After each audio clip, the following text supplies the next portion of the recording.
5 steps to working purposefully with a vision. You're a teacher, and let me guess, you want to make a difference.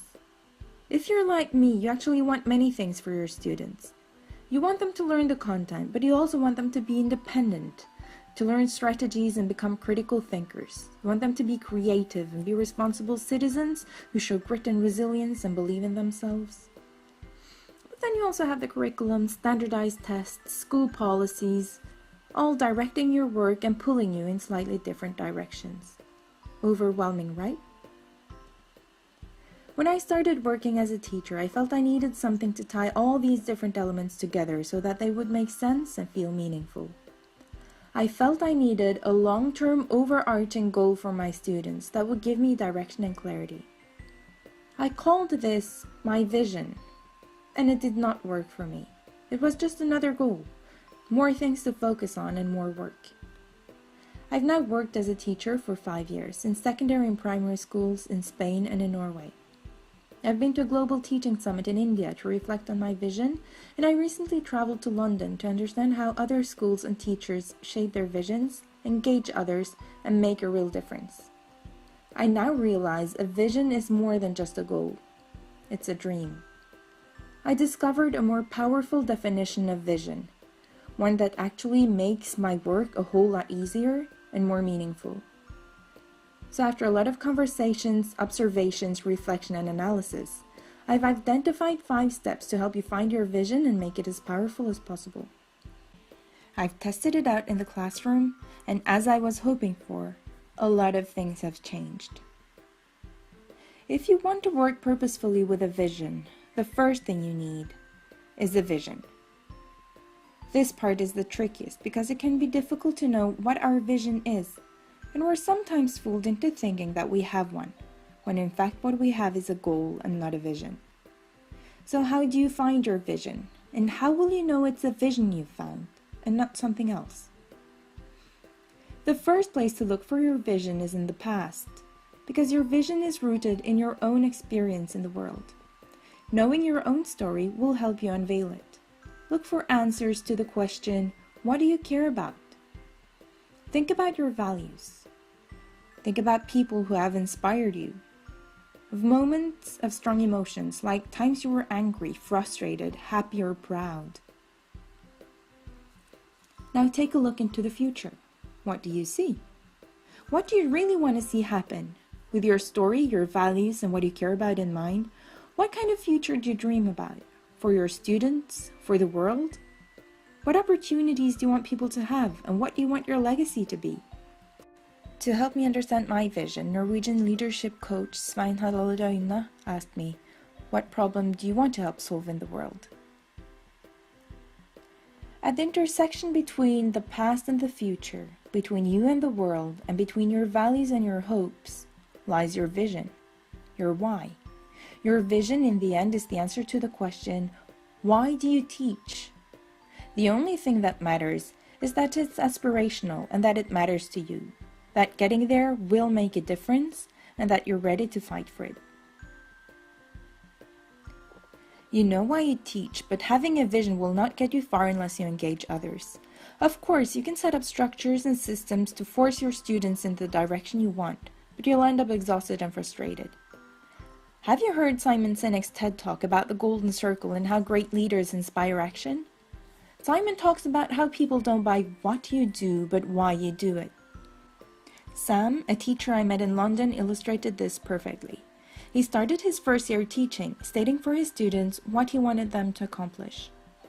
The second year, he did things a little differently. He shared his personal story with his students and explained why he had decided to teach by describing a moment and emotion that he wanted them to experience. He achieved something almost magical. No more behavior issues, more hard work, higher motivation. They trusted him and were willing to go to great lengths to meet his expectations. So how do you engage students? Call it marketing. It's about communicating your story and your why in a way that is inspiring to the students. Pick out the parts of your story that your students will relate to. You might need to simplify, and most of all, make it personal and show that you care.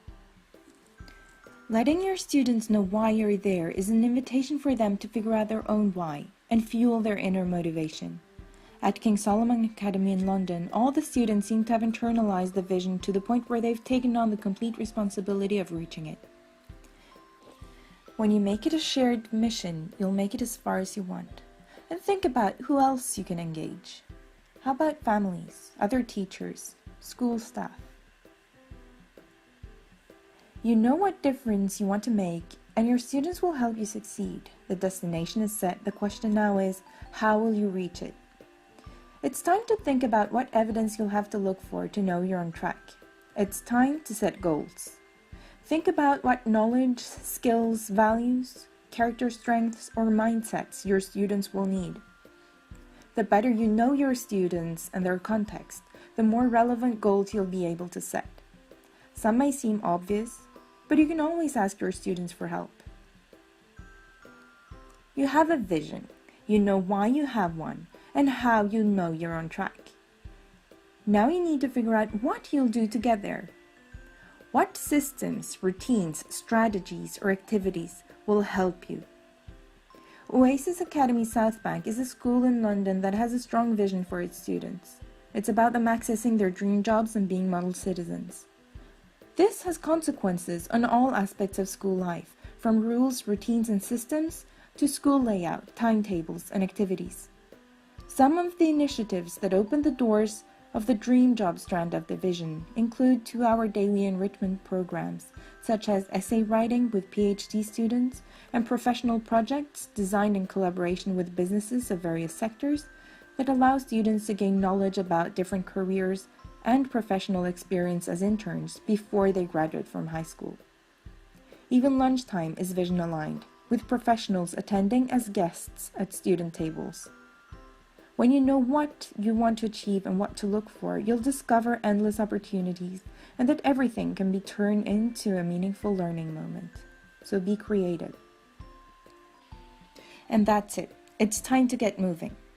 It can be a messy process, so be prepared to revisit the steps regularly. And keep the vision alive. Connect everything you do to it.